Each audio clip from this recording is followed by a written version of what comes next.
Hello, everybody, and welcome to the White Hatter Studio. My name is Brandon, and we got Darren. So in this evening's live chat, we're going to be going through Bill C-63 that was just introduced by the Canadian government on what they're calling the Online Harms Act. And there's a lot in there. Yeah. Some things good. Some things maybe not so good. And maybe a lot of questions. A lot of questions. Now, this is definitely going to be the first reading. That's right. So it's not as if what we're going to go through today is actual law. It has to go through the parliament and go through all that wonderful stuff. And yeah, I think we're at least a year, if not more, out before it actually passes into law. And what happens if a new government is voted in, right? Could they all of a sudden put it on hold? Yeah, there's a potential because the opposition kind of are saying they don't like this thing, right? Yeah. Politics, right? Yeah, so what we're going to do is we're going to give a bit of an overview on what we think are some good ideas and our general understanding of what has been announced. And then I have a couple sections that I parsed out that we're going to look and review. You parse them out? Oh, yeah. Very good. Yeah. Very good. And we're going to take a look and just read some of them and kind of maybe react to some of the language in some of these sections, which can make you go, And I do think that we're going to look at this from the perspective of digital literacy and internet safety advocates, right? Because that's what we are. And we want to turn the legislation kind of into plain speak that parents and caregivers and others can understand, because a lot of times legislation can be a bunch of legal gobbledygook, excuse the expression, that sometimes is hard to understand, right? Like there's a lot of legal issues, in terminology and opinions in this, and we're not lawyers. We don't pretend to be lawyers.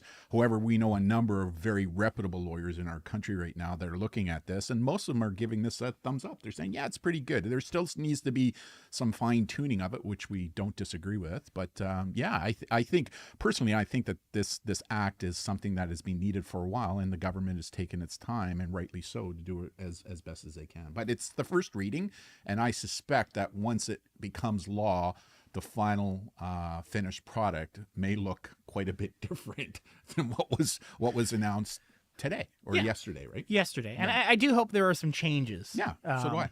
Yeah. So how about, Darren, how about you give us your little overview of what you make of it so far? I feel like Jon Stewart right now, right? I got my paper, I got my pen, I'm ready to go. Yeah, I mean, it's interesting reading the document, and I've probably read it about 4 times now, right? But here's some of my takes and talking points. Number one, I don't see this as a censorship bill. Like that's one of the criticisms that some in politics are taking, that this is the Liberals government made a censorship free expression online. And I don't see it as that. I mean, the first draft that they put forward a couple of years ago that they put out there for open public view to look at, yeah, it probably was. And that's why it was attacked from all sides, right? Yeah. Like it was definitely more of a censorship. But this I don't find is so much a censorship bill. And and really I think it takes more of a realistic approach that minimizes the risk of exposure to harmful content rather than eliminating it entirely, which we think is important because there's no legislation in the world that is going to pass that's going to be 100% effective, right? So so I kind of like the realistic approach that they've taken to this, and it recognizes that there's a role and responsibility for internet companies specific to due diligence in reducing harm, and it also recognizes that harms are not just solely a policing or parenting matter. Like there's a lot of people that are saying, well, this should be more, we should be leaving this up to the police to deal with. Well, no, I mean, these big companies have a responsibility as well, and that's what this legislation is all about, because it does place responsibilities on big tech to act responsibly, dealing with 7 narrowly tailored harms. Yeah. And those 7 harms include intimate content communicated without consent, content that sexually victimizes or re-victimizes a child, content that induces self-harm, content that's used for bullying, content that promotes hatred, content that incites violence, and content that incites violent extremism or terrorism. So the legislation itself is very narrowly focused on those 7 categories. And it imposes 4 main duties on large social media vendors and internet providers, right? And those 4 duties include a duty to act responsibly, a duty to protect children, which will be determined in the regulations that are yet to come, because the devil is always in the details and we don't know what those regulations are yet. Duty to make certain content inaccessible and provide access to inventories and electronic data, which I'm sure you're going to talk about later, because some of the authority that this new group, and I'll let you call the group a little bit later, is just unbelievable. And it appears that this bill, that private communication are protected. So a good example, direct messaging on places like Snapchat or Discord or messaging, direct messaging. If it's public, no, because it's public facing, because this bill applies to only public facing communications, right? Yep. So if it's behind a DM and it's encrypted, it doesn't apply to that. So I think this is another way that they say, hey, listen, this has nothing to do with freedom of speech or freedom of expression, right? Because we're only dealing with that is public facing, yep, which I thought was pretty good. And the other thing I really like about it is that it created like a new, like there's 3 czars, as some people are calling them. And one of them is an ombudsman to represent and advocate for victims and users, which is really a first of its kind in the world, because this bill is kind of modeled after what we saw in Australia, which is a world leader in this. And now that we see taking place in places like the UK, in France and Germany, yep, right? So, but we're the first to have this ombuds person, which is kind of cool. Now, there were some concerns I had when I read it, and I know that you have some as well. And all right, so one of the concerns, and you might want to find here, yeah, the tea. Here's the tea. Some of the language that is being used needs to be clarified. So a really good example, Brandon, maybe you can bring it up. Though under the bullying category, right, where it deals with bullying, they use the word humiliation, right? Humiliation as one of the key things. I think there it is there, right? So there it is. Oh, there it is. The last sentence on the bottom there. If you go down, it says, it says right there, if it is reasonable to suspect that the content or the aggregate of content is communicated for the purpose of threatening, which is pretty clear what that is. We got good case law on that. Yep. Intimidating. We got pretty good case law on that. Yep. Or humiliating to the child. Now, humiliating is a pretty broad word, right? Like what's humiliating to me may not be to you. And what about the use of things in comedy where it can be very humiliating, but it's used for the purpose of comedy, right? Like, so I don't necessarily like the addition of humiliating. Like, I'm not a lawyer, but I think that should be struck out. I think just keeping threatening or intimidating would be good enough. What are your thoughts on that? Are there any, are there any other criminal laws out there that makes humiliating somebody against the law? No. Not that I can think of. So I'm just trying to, if I'm playing this out, so if I'm a young person under the age of 18, because this applies to a person under the age of 18, and someone has posted something about me online that I find humiliating, I am now able to make a request to the social media network under this legislation. One of the czars. Yeah. Well, no, we have to report it to I guess you could report it to them, but you report it to the social media company because it's stated that you have to be able to report to these people, the companies, and they have to take action and take things down. Like, so I don't mind the definition, right? Like, but I just don't think humiliating is a useful word because, again, it's so broad that what's humiliating to me may not be to you. And I can't think of any laws where the use of humiliating is used. I've seen some. So I did a quick search to get when this. Of course you did. Yeah, of course I did. That's what you do. Yeah, from my knowledge. He's the academic. From my knowledge, I did a quick search, and I searched because you can search on Canada's legal document website, the criminal code, in terms of different keywords, and I searched up humiliating, humiliate, and other laws that exist, and there was only a few. It was something about the War Crimes Act and the Immigration Act and such about humiliating people of a certain identity. And that's the only place that I can recall Yeah. that humiliating has been seen in the law. Again, I would refer to our experts in the Canadian legal system who might be more familiar with this, but just on my quick little keyword search. Yeah, I don't think when I was in policing for 30 years that I ever arrested anybody for humiliating somebody else, right? Like I'm not aware of any criminal code section where humiliating is a part of that, right? So I just don't. So I mean, maybe there was another intention that we're thinking about. Like we have a definition of humiliate, but maybe when this was drafted, they had a different idea. Yeah, maybe. But I just hope they really define what that means and narrow it. I agree. Yeah. Now, another concern I had reading it is that, and David Fraser, who's a Canadian internet and privacy lawyer, somebody who we just highly regard. They right? have a fantastic YouTube channel. He does. He has a great YouTube channel. Check him out, right? And and he's pretty. I mean, what I love about him is he takes legal mumbo jumbo and turns it into something that the normal mere person can understand. And makes fun of the law sometimes too. Yeah, that's right, including me, right? So, and I agree with them. Although they talk about deep fakes in this legislation, which is important, I'm glad they did. I agree with David. I think they missed the opportunity to truly define what a synthetic deep fake is. And so because of that, I do think that needs to be hashed out so that it's charter survivable, as David likes to say, because I think that it can be defined differently so that it is charter defendable. Yeah, I think in regards to edited intimate images and such, I think the technologies can be very different in terms of how they're applied, that using the word deep fake might limit the scope of the intention. Yeah, in our everyday usage, people use deep fakes as a term all the time, but what really does it mean? And if I were to compare it to, say, here in British Columbia, where we have the brand new Intimate Image Protection Act, which is a civil law, they use terms such as altered or edited, Right. which is an incredible wide scope of images that could be included, and yet I don't really see that here. But David would argue that maybe the BC Act doesn't go far enough either in creating a definition of deep fake that could be charter survivable, right? Like, True. It's interesting, right? So, but I do believe that in specifically to Bill C-63, I agree with David. I think there was a real missed opportunity. And the other thing that I noticed that was missing out of this act, that is in the Intimate Image Protection Act here in British Columbia,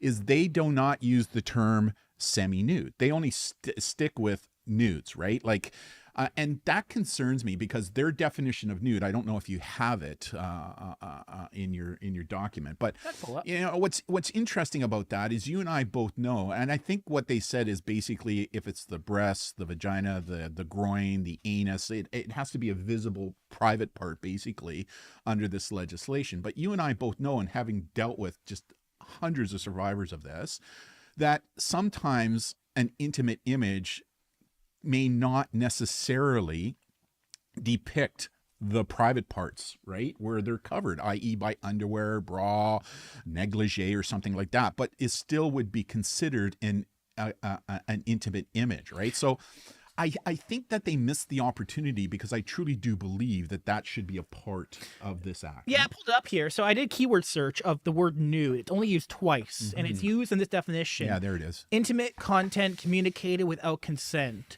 So visual recording, image, video of which a person is nude. Yeah. But yet the term nude is not clearly defined. Right. It's just nude. I actually think that the BC legislation does a better job at defining nude, intimate image, semi-nude than Bill C-63 does. And I'm hoping that maybe the federal government will look at what BC has done and maybe change some of their things. But the other thing I think they miss, and David also mentioned this, and I agree, is that, when you read the document, they're making recommendations in changes to the criminal code on some specific things around hate, right? Okay. This would have been a great opportunity, in my opinion, to also make recommendations as to alterations in the criminal code to add in deep fake, right? Or synthesized deep fakes, a good definition of it, because that's missing out of the criminal code right now. Now, there is another bill in the Senate. Is that the private members bill? No, it's not. Okay. There's another bill that's aiming to change the language of the child pornography law to child sexual abuse material, which is a more appropriate term. Absolutely. And they made a couple changes in terms of definitions there as well. So perhaps maybe that bill would be a more appropriate stage. Maybe. I still think that because they took the opportunity to make changes in this bill to some sections of the criminal code, this would have been a good opportunity as well. So that's the other thing. Another thing, and I know you're going to talk about that, and I'm going to read this because it's important. There needs to be checks and balances and oversight mechanisms to prevent overreach and safeguards against potential misuse of the extensive regulatory powers vested in the new Digital Safety Commissioner, one of the czars, right?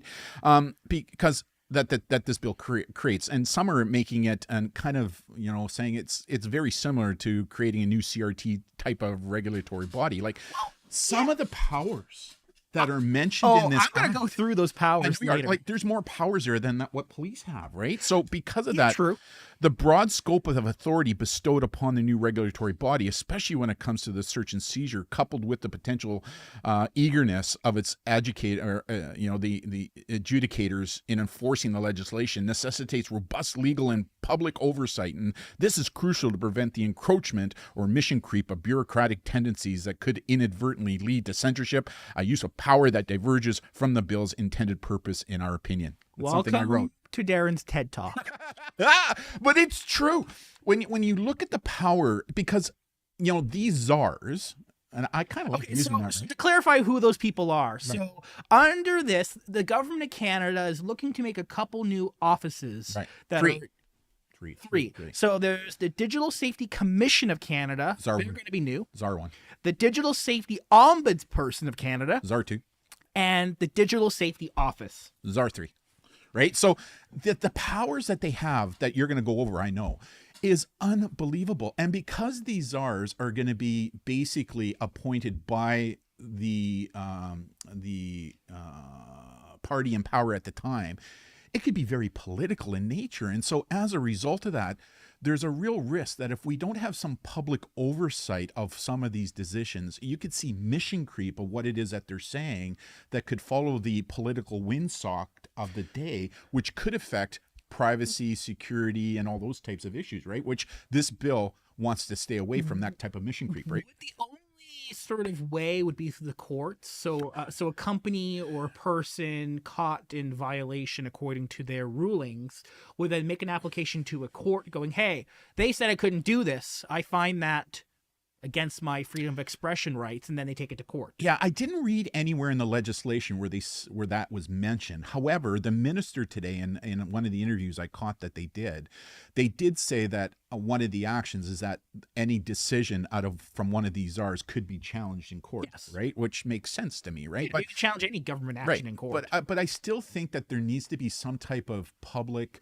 overwatch of who's watching the watchers, right? Like, because again, the power that these people have that are given in this legislation, to be quite honest, is like quite unbelievable. Like, how do I get hired for that job? Like, if police had those, like, police can't do some of this stuff, right? Let's compare it to police. So police do have oversight.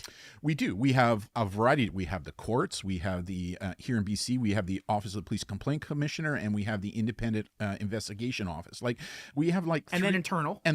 Like, but it's a part of the OPCC. But we have 3 different oversights that are taking place. Some would argue that that's not enough, but at least there's 3 different oversighting type of groups or branches. Like this right now doesn't appear to have anything, right? So my question would be, if there are certain powers we wouldn't normally just give police, why, without oversight, why give that power to another government agency or an official? And because the czars are politically appointed, could it sway a decision based upon the political windsock of the day?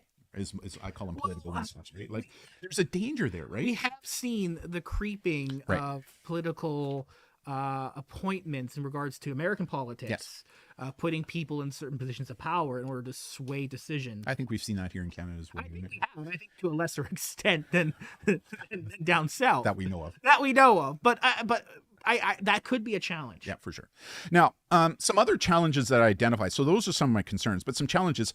It'll be interesting to see how long the reporting process is and how it will take place, right? Like, here in BC, under the Intimate Image Protection Act, we've got a really cool thing, which is the Civil Resolution Tribunal, which is an online, which is really cool on the, like, it was well thought out about, you know, how you connect, make a report, you know, all that kind of stuff. Well, that still hasn't been ironed out. So it's going to be interesting to see, like, if I'm a Canadian citizen and I want to make a complaint to one of the three czars, how do I do that? How long is it going to take? What kind of action are you going to take, right? It's interesting because in the bill, it puts time limitations on the social networks to respond 24 hours to issues. Yeah, 24 hours. But yet, for these folks... and how long is it going to take a complaint to come in to finally get who's the czar to make the decision that is going to implement the start button on the 24 hours, right? I'm not entirely sure if that's a fair assessment, because you put a limitation on a social network within 24 hours. Shouldn't this organization, these offices, also abide by the same standard of 24 hours? Yeah. Wouldn't that seem like a fair and equitable you would think. thing to do? You would think, right? So that's an interesting. Again, the devil's going to be in the details, right? Another one that I'm asking is, you know, how is this bill going to be enforced with companies outside of Canada, say like in Russia, right? Like, they can give out these orders all they want, you know, especially when it comes to the taking down of a non-consensually distributed intimate image. But if that's being hosted on a server in Russia, they're basically going to tell Canada, go pound sand, right? So, I mean... Okay, so I guess Just this saying. would have most effect in companies that have a brick and mortar location in Canada. That's what I'm thinking, right? Like, and because a lot of these, just look at what happened with Facebook and the news issue, right? How they basically looked at it from a return on investment and said, listen, so they removed like, we in Canada can't share news issues that resonate in Canada on places like Facebook anymore, right? Like, they basically took their ball and left the sandbox, right? So, I mean, it's going to be interesting to see, you know, like the minister said, like, they got a big stick, which is, you know, 6% of their grossly world incomes or whatever. I forget That's what section 101. How I know top of my head? I mean, I just know. Maximum penalty. I can pull it up here. but the other thing is these investigators, you know, although they have these powers that we're going to be talking about to investigate in Canada, those powers don't travel to other countries, right? Like, Canadian law on powers apply to Canada, right? That is true. So that's one of the things. So yeah, here's the maximum. I pulled it up here. Maximum penalty There it is. violation is no more than 6% of the gross revenue of a person or organization committing the violation, or $10 million, whichever is greater. So That's a big number. it is, but it's going to be interesting to see how they're going to enforce that, right? Like, so those are, again, devil in the details. It'll be interesting to see. I know in a couple of the interviews I listened to today, that question was posed to the minister, and he didn't have a really good answer to it, other than says he believes that a lot of these big players are going to participate, and I believe they will. Like, I do believe that a lot of these big players will play. I think the big ones already have most of these features built into their system already. I agree. So I have a couple notes that we'll address. Yeah. So here are my final thoughts, and I'll turn it over to you. So I wish the bill would have stayed focused specific to youth and online harms, rather than also including the Human Rights Act, right? I think that created like an ominous bill that kind of opens the doors to criticism on the issues of free expression, right? So I think it would have been cleaner if they just would have concentrated on the child safety component without including the human rights component of it. But it's still pretty good, in my opinion. But this is definitely the first reading that we saw, and there will be changes and additions made over time. And I suspect that we're not going to see this become law for at least a year, if not longer. And again, that could change depending upon government, right? Like, with the new election coming up in the fall, we could have a new government, and that new government may decide that they're not going to proceed with this bill. They want to introduce a bill of their own. So I think that that's another issue. I also think that we need to also turn to external Canadian tech and privacy legal experts, and I'm going to give shout out to three of them. The first is David Fraser in Nova Scotia. The second one is Emily Laidlaw in Calgary, and we worked with her in the creation of the Intimate Image Protection Act here in British Columbia. Just a great resource. And Michael Geist I think he's in Ontario, if I'm not mistaken. Those are just three legal juggernauts, as I like to call them, specifically to internet and technology issues. And I think that they have a lot to offer when we're looking at this bill. And I know that some of them were consulted a couple of years ago when it first became the public document, and they were somewhat critical, if not really critical, of some of these things. But I think that, they're looking at this as well and going, it's pretty good. There still needs to be some changes made here and there. But overall, I still think that we need to turn to them for some guidance. And the last thing I want to say is that I think it's really important to know that legislation is more reactive and regulative than proactive, right? And so there's a lot of, I think, people thinking that this legislation is going to be this panacea, this silver bullet that is going to solve all the risks that our kids can run to online. And I disagree with that, because legislation doesn't do that. Good example, vaping. Like, we've got some good vaping legislation in our country, and vaping is a concern amongst youth right now, right? Even though we have this legislation that's in place. So I still think that education, prevention, and supervision and parental participation will continue to be the keystone to this. There's no doubt that having legislation in place that concentrates on the regulation side of what these big companies are doing are important, and that's what this legislation does. But I really want to kind of mention here that for those who think that this is going to be the great panacea, that is going to solve all the woes and all the problems associated with some of the problematic thing that kids can get themselves in online, it's not going to be that. So you kind of mentioned earlier in regards to the Facebook pulling out of Canada and news.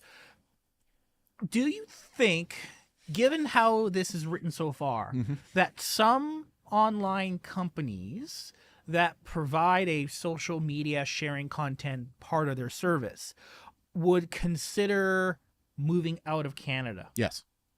Good example, Kik. Okay. Now, Kik is a messaging platform.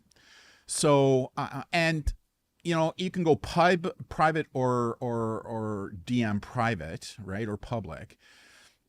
Depending upon what they see here and the risk to their bottom line, is there anything to stop them from moving their headquarters and their servers outside of Canada? Yeah, no, I don't think there's anything to stop them from doing that, right? And what you're claiming, what you've seen other legal scholars claim, is that a company that has no employee, no brick and mortar location on Canadian soil, this bill would have very little effect. Well, I don't want to say very little effect. The question is how do you enforce it with companies like that? Like, in order to do an investigation, one of these, these czars are going to have investigators, right? People are going to look into this, right? I'm going to talk about You're going to talk about that. And they're given specific powers to investigate here in our country. And some of those powers, it's like, are you kidding me? Right? But anyways, those powers and the legal doctrine behind those powers are Canadian based. So it's not as if they can cross into the United States and go to Facebook and demand under our legislation that Facebook produce the information that they require, because they'll go, well, where's your legal authority to do that? Oh, it's here in Canada. We're in the U.S. It has no jurisdiction. Well, I guess Facebook does have a location in Canada. Right. They do have offices. They have a brick and mortar, but what happens if they pull those? Right. So does that mean they just prevent their employees from traveling to Canada? I don't know, but that's the question. The question is, or what about these, because they talk about the non-consensual distribution of intimate images within this act, which is really important, right? Well, what if those images are on a Russian server, right? And so a 24-hour takedown notice is issued by one of these czars, right? Here's the 24-hour takedown notice. Well, they don't necessarily, their notices, they can make whatever they want. Right, but if you're a user and go, hey, Russia server, take down my image. Right. They don't have to, right? True. Because in this act, there's only two takedowns. The first takedown is for child sexual abuse material. And the second takedown authority is with respect to the non-consensual distribution of an intimate image. Right? Or any other hurtful content. Right. So under the hurtful content, any content that is harmful, right, the network has to take down. And they have definitions of what that means. What if that network is in Russia? As we know, having dealt with many survivors, I don't like calling them victims, I call them survivors of non-consensual distributed intimate images. Some of these images were contained in servers in countries that do not honor Canadian law. They basically tell you to go pound sand. Even when you try to implement a DMCA takedown, Digital Media Copyright Act takedown on these countries, they basically say go pound sand, right? And so as a result of that, the images stay up. So it's going to be interesting, but again, I still think that most of the big players are going to cooperate in this because it's in their best interest. And we're seeing other countries like Australia, the UK, Germany, and France doing the same thing, and there's strength in numbers, right? Because if all of a sudden these big countries are doing this, then these big conglomerates are also going, well, if we don't play in the sandbox, we're going to lose a lot of potential income coming in from these countries, right? So there's power in numbers. And again, I want to give a big shout out to Australia because really they were the impetus. They were the first to create the E-Safety Commissioner's Office, who really led this. And as a result of that, other countries are now coming on board. Yeah. Thus endeth my speech. Okay, your turn. So what I've planned is I like I said, I pulled out a couple sections I want to show up here, and we're going to go through them and kind of do a little reaction to some of the I'm language. really looking forward to the power that the czars have. Right? Yeah, with your history of law enforcement, could you imagine? Oh, I know. I read that and I went, what? Did I just read that? So let's get straight into some of the language. So I want to start off by talking about social media services in terms of what websites are actually captured by this, because no, they're not all captured by this. So social media service means a website or application accessible in Canada. So I like how they're trying to phrase here. As long as a Canadian can access this, you're bound by this bill. Right. Which I guess in practice may not be true. What do you mean by that? Like you said, if a server's in Russia but still accessible Exactly. on the internet by a Canadian, right? What power are you going to have over that? I don't think their government's going to work well with the Canadian government. See, and this is why it's taken the government 3 years to produce this document, because this is not easy, right? Like the internet knows no boundaries, right? And so because of that, it's taken this long to come up with a document that at least has some survivability, right? So, yeah, and it's designed to allow wide communication among users and websites. So that is what's captured by this. So publicly available information that people can share and communicate. It's what we know as a social network. And that's why I say if it's private and cryptic, it doesn't apply. It has to be public facing, right? Yeah. Now, they also add a couple extra additions here. So although these sites may not be social networks in a traditional sense, they want to still capture them. So adult content services. Pornhub. Yeah. Yes. I mean, that's what it is, which is Canadian based, by the way. To share pornographic content, and live streaming services, namely a social media services that focuses on enabling users to access and share content by live streaming. Right. Okay, so they're trying to capture. That would include things like OnlyFans, right? Yes, that would. Yes, because anyone who pays for an OnlyFans creator gets access to anything. You can't. It's available to anybody as long as you pay for it. Yeah, so that's interesting, right? Now, if it was a service where they can pick and choose who's going to come in, like if I pay a fee and I go, I don't want that person in, that might be different, right? Correct. Yeah. Okay. And now I want to talk. Now I want to jump to the powers. Are we there yet? Not yet. You really want to talk about the powers? Okay, we can jump to the powers. No, you can do the other stuff first. No, we can jump to the powers. Okay, let's jump to the powers. All right, the powers. That is in section. I don't have the top of my head. I have it listed here. Yeah, when I was reading it, I had to put on different glasses. I'm thinking, okay, I'm reading this wrong, because as I'm reading this as a police officer or an ex-police officer, retired police officer, I'm going, I wish I had these authorities. All right. It's in around section 9-1. Oh, there we go. Power to enter. There you go. All right. So let's talk about inspections. Inspections. The commission may designate an inspector. I want to be one. A person or class of person that the commission considers and qualified for the purposes of verifying compliance or preventing non-compliance within the act. Okay, cool. You have a person, and their job is to make sure companies are following the rules. Let's call him Inspector Gadget. Just for the purposes of the video, or sorry, of this stream. Let's call him Inspector Gadget. Okay. So we got Inspector Gadget. Okay, Inspector Gadget. Okay, so they have to be given a certificate, like a badge, going, I'm an official representative. We don't need any stinking badges. We have a certificate. Okay.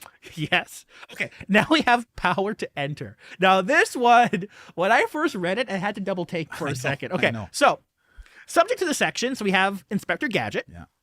Made for the purpose related to verifying compliance. Are you following the rules or preventing non-compliance? Are you breaking the rules?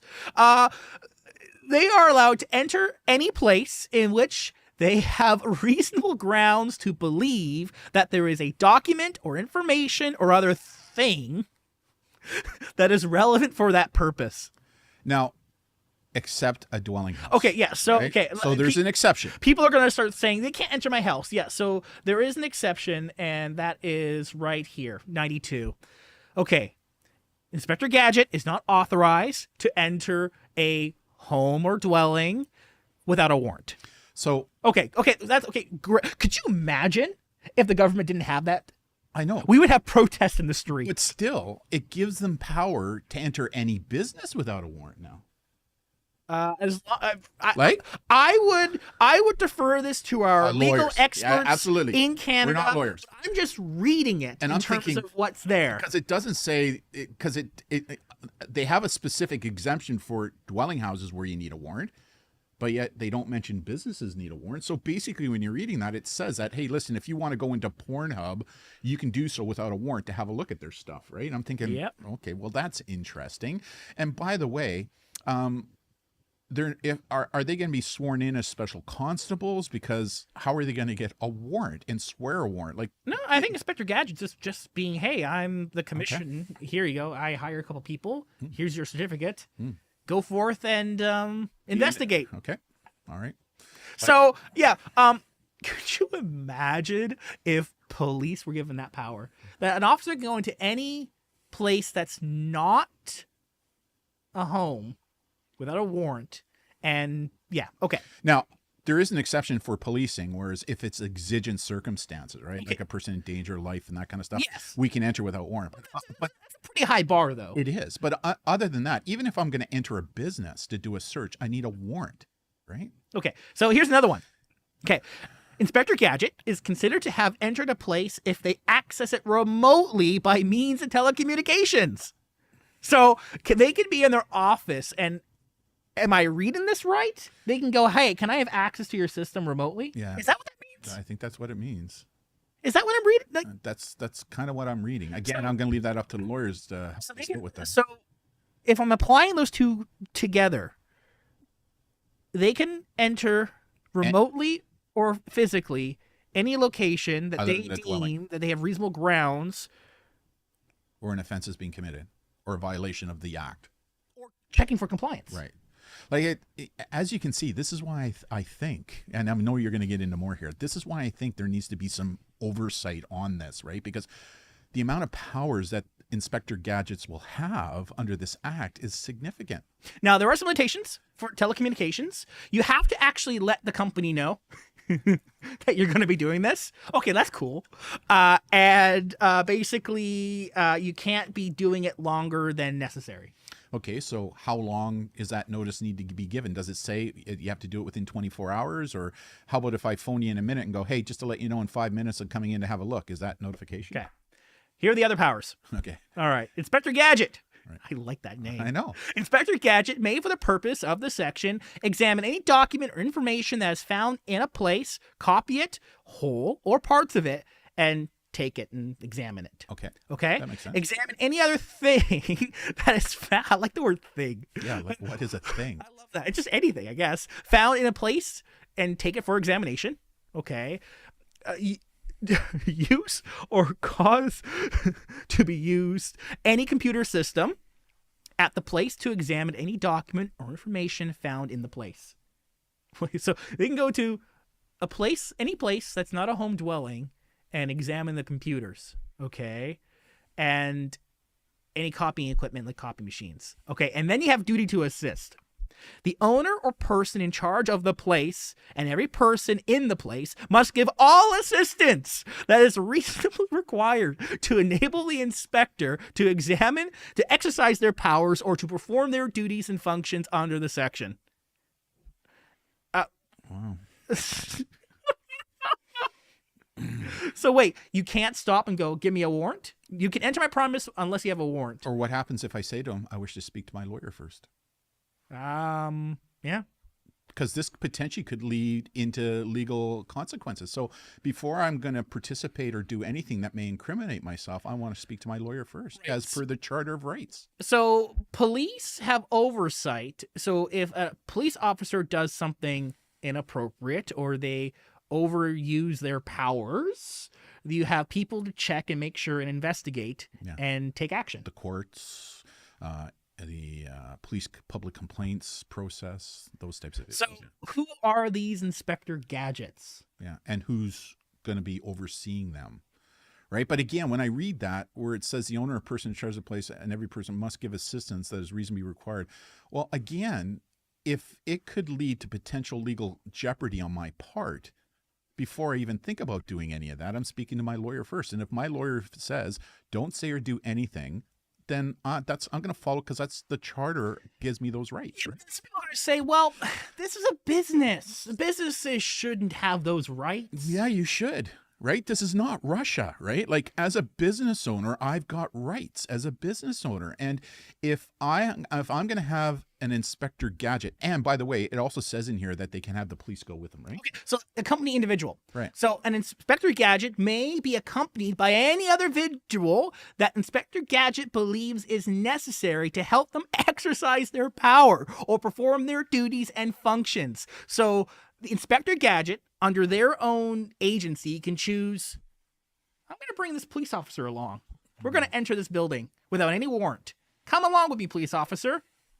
So, is that right? No. Now, they may ask the police to go with them to stand by to keep the peace, right? If they're expecting some kind of physical altercation. But even then, one of the things I'm going to be doing in law enforcement is going, well, show me the authority and the order to do so. It's right here. Yeah, but the authority is in the Inspector Gadget. Yeah. Inspector Gadget.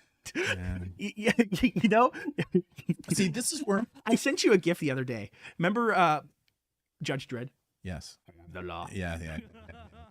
Like, when I read this is why a number of legal juggernauts in our country and reading this are going, well, like, look at the powers that these individuals have, right? And so as a result of that, who's watching the watchers to make sure that they're staying within the goalposts of this legislation and are not mission creeping and stuff? So again, this is what concerns me. Like, again, when I was reading those powers, I'm thinking, even the police don't have these powers. There's checks and balances in place, right? Again, if you wouldn't give the police these powers, why would you give it to any other government agency that has less oversight than police? Yeah, I know.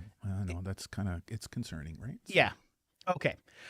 So I'm going to jump back. Now, I still think that can be tightened up, right? Like, I personally believe by the time that this thing comes to law and read into law and makes a final reading, I think that this will all be ironed out, or at least I hope it is, right? So now, there is a limitation in terms of the social networks that can apply here. So just because you're a company and you have a system that people can share content, which would fall under a social network under this definition, there are regulations, right, which, for those of you who don't know, basically a government agency under the Regulations Act, basically they can make rules and can change those rules sort of on the fly to adapt to changing circumstances.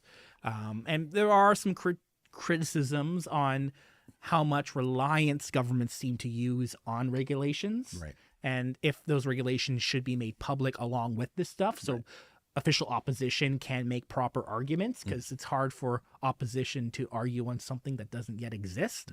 So a social media service, it's going to be based on the amount of users. So in the future, when this bill, if it does get passed into law, the commissioner gets to basically make social networks that have these many users are now captured by this. That must be somewhere in the regulations, you would think, right? It says right there, it's under regulations. Yeah. So they have to have that. But the question is it 1,000? Is it 1,000,000? Is it 2? Is it 2? Right? And so if you are a small indie app developer, maybe you're a student trying to make an app and it has some kind of social media networking function, you're now captured by this. And if I believe correctly, maximum 10 million Now, of course, it does say here again the fines have to be put into context, Right. but the maximum's 10 million. Right. I can't wait to hear from, because I'm sure that David and some of the other lawyers that we mentioned are going to be doing YouTube shows on the legal side of these things. So it'll be interesting to get their take on this as well, right? But from two laypersons whose job it is to be digital advocates for parents and teens on this issue, when we read this thing, especially when I'm looking at the powers, and especially given my past background, which is law enforcement, I went, oh, this is kind of somewhat troubling. Now, I want to point out some good things. All right, Because there are some good things. there are some good things. For sure. It's going to regulate that social networks that of a certain size, to be determined by the regulators, have to have a couple features for their users, namely tools to block users. So a website app that has social media functions at a certain size must allow its users to block people who are annoying, who are mean, who are rude. If you don't want to see someone, you don't want to talk to somebody, the app has to, in its programming, allow you to block that person so you can't see them and they can't see you. And to be fair, most of the big players out there already have that built in. I would say yes, all the major ones. And most of them already have terms of service in place. They have policy in place for reporting. A lot of the big players have that, right? Now, I do think there's one industry that may not have those features, and that's the gaming industry. Not every online game. Would you consider an online game social media under this definition? Yeah, I do. Potentially. Yeah, I do. And not every online game have robust blocking features. You're right. When I'm thinking, because my favorite game is World of Tanks. World of War Tanks, because I'm a boomer. You're right. There is no reporting feature there.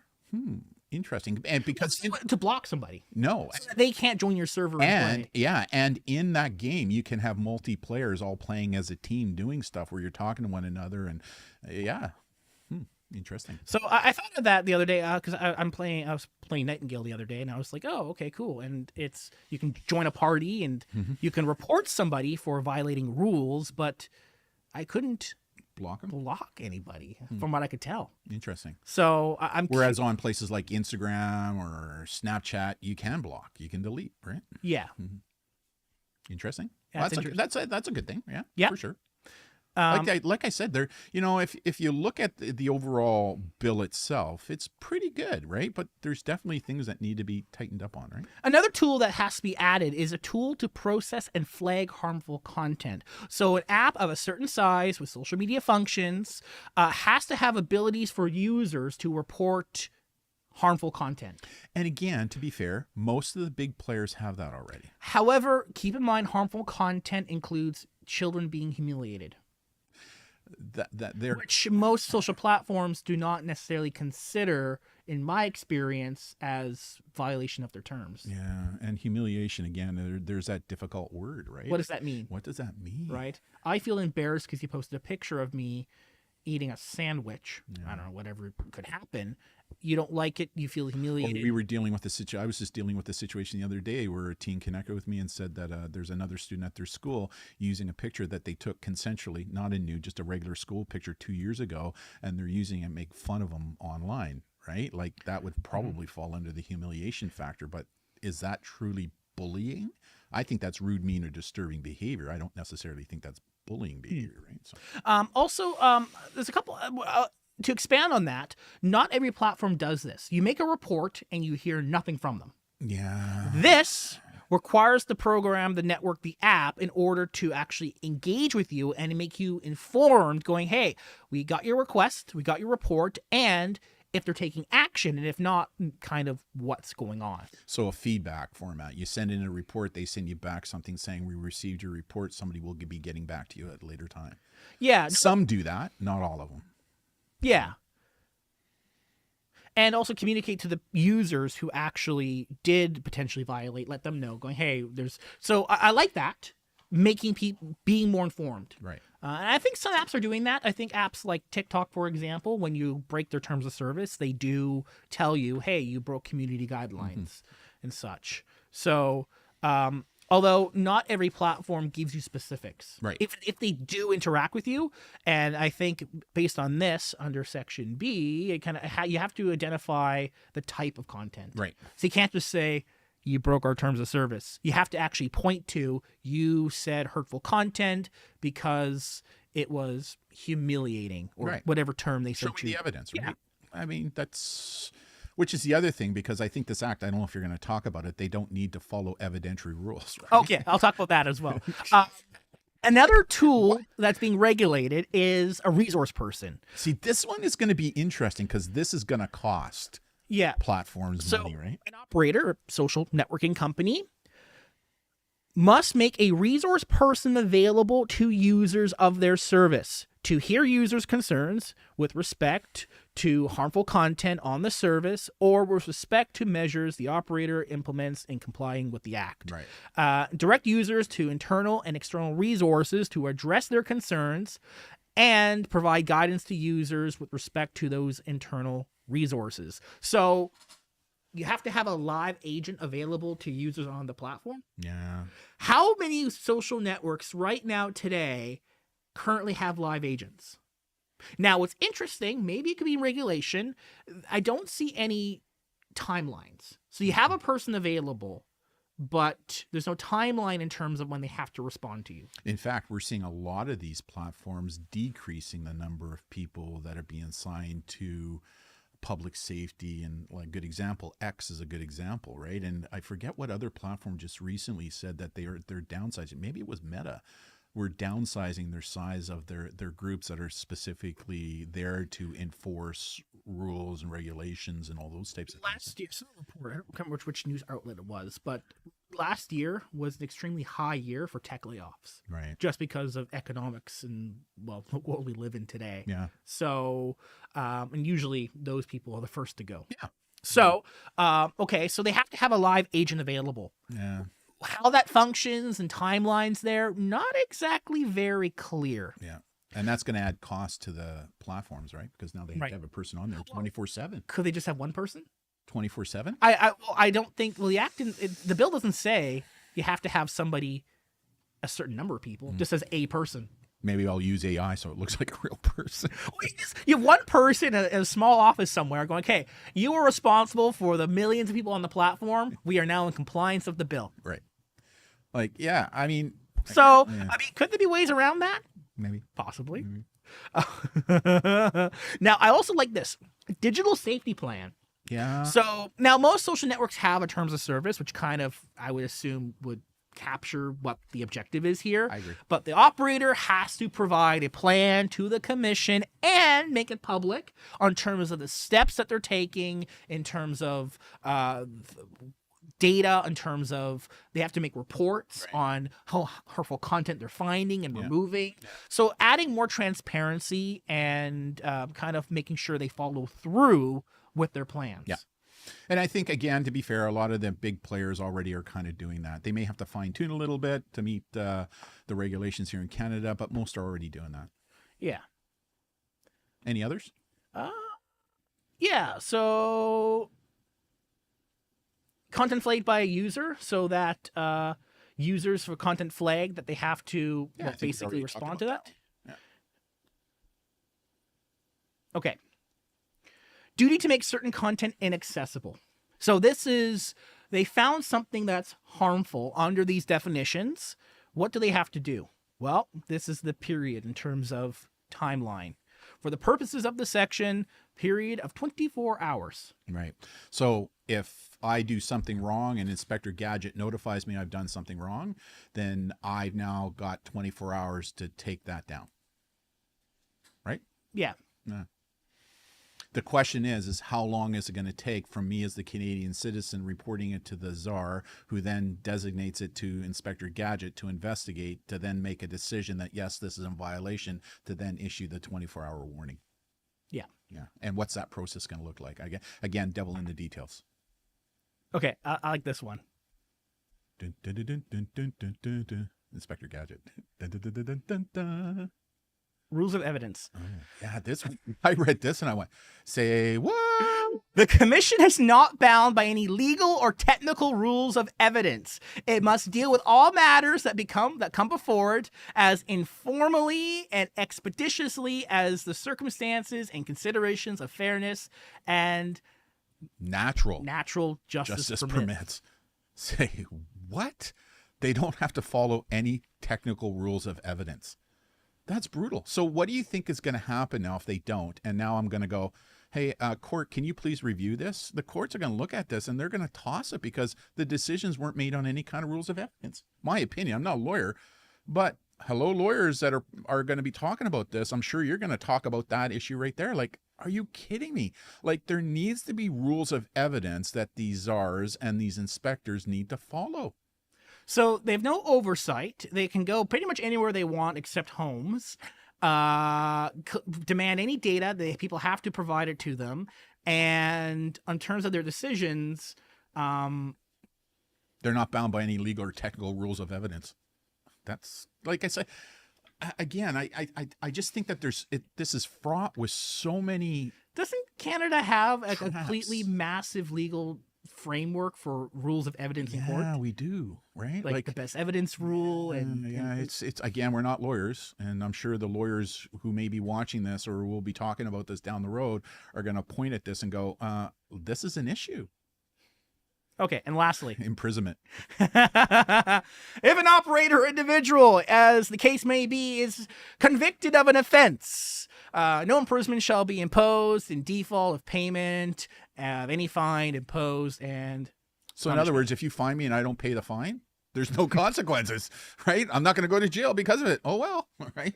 I mean, okay, I kind of get it, right? Like, this is more of an administrative issue than a criminal issue, but again, what's the stick, right? Like, if I get a monetary judgment against me and I don't pay the monetary judgment, well, then now what? I guess you can come after me civilly, right? You can launch a civil action, right? But interesting. Anything else? No, that's about it. That's what I got. Yeah, I mean, to me, the biggest concerns are some of the definitions like humiliation, deep fakes, semi-nude that they missed out and that kind of stuff. But really, when I look at this, the real concerns I have is over the power of the czars and the inspectors, right? And how much power this act gives them to do things. And some people in government may say, don't worry about it. You're overthinking this, right? That's not going to happen. Sorry. It could. And so because of that fact, I do think that there needs to be more checks and balances on this as to who's watching the watchers to make sure that they don't start to have emission creep and slip down the slippery slope that all of a sudden they're giving out decisions that are eroding our right to expression. Yeah, or that the decisions are purely politically motivated. Yeah, with no rules of evidence. Yeah. That's an issue, right? That's an issue. So there you have it. Boy, that was an hour. Oh, wow. That was an hour. 30 minutes. I know. I thought it was only going to be 30 minutes too, but it was an hour. But again, don't get me wrong. And I'd probably say don't get us wrong. We actually think that this bill is needed, right? I do think compared to where it was 2 years ago when it first came out for public scrutiny, it's totally different. I do think that they really looked at the issue of the right to expression, and they're not attacking that. They're protecting issues around privacy as well. It's a very focused, narrow on child protection, youth protection, and those types of issues under those 7 categories and the 3 responsibilities. I really like that. And the changes to the criminal code, they made a couple changes to some laws already in effect. Yeah. And I don't really see it adding a whole lot of new stuff. It's really refining what's already established or making the consequences more serious. Yeah. My biggest concern is the powers of the czars, right?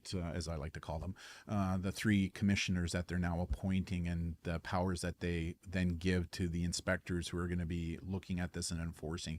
That's where my concern really lies. And I think that should be a concern of every Canadian as well, because again, there needs to be checks and balances. Could you imagine the work, the good we could do if, as online investigators, if we had the power of these inspector gadgets? I know.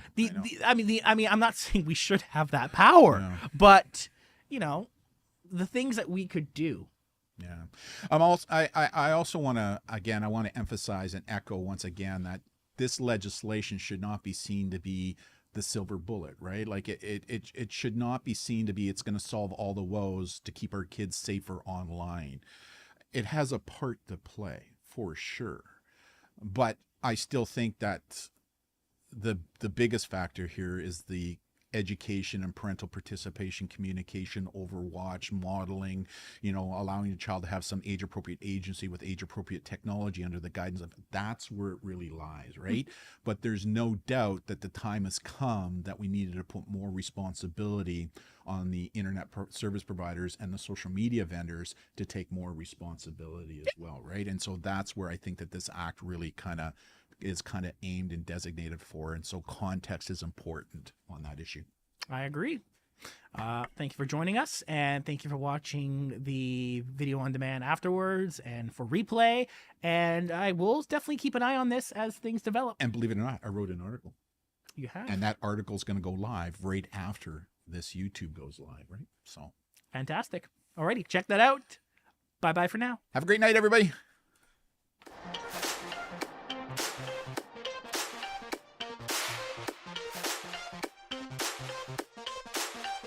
Good afternoon, Dr. Court. How you brought yourself to where you are today? Wanting to be generous and accommodating. Work with young people. We decided to do some background research on these three major mobile ISPs, what's clearly prohibited and could in fact be a violation of their terms of service. We thought this would be an opportunity to create a video about general buying and selling safety tips on the internet. Created a version 2 that they call the Tonashi Scholar, and which is specifically designed for youth about a new mobile phone that was on the market called the Wise Phone. Hello, everybody, and welcome to Unanswered Questions. Sometimes we just don't get enough time to answer all the amazing questions from students during our live broadcast. Recent bug in Meta, Facebook, and Instagram proves you cannot always trust a password. AI cybercrime is happening right now and is likely going to be happening more. We wish to recognize these extraordinary and outstanding people by presenting them with the White Hatter Medallion.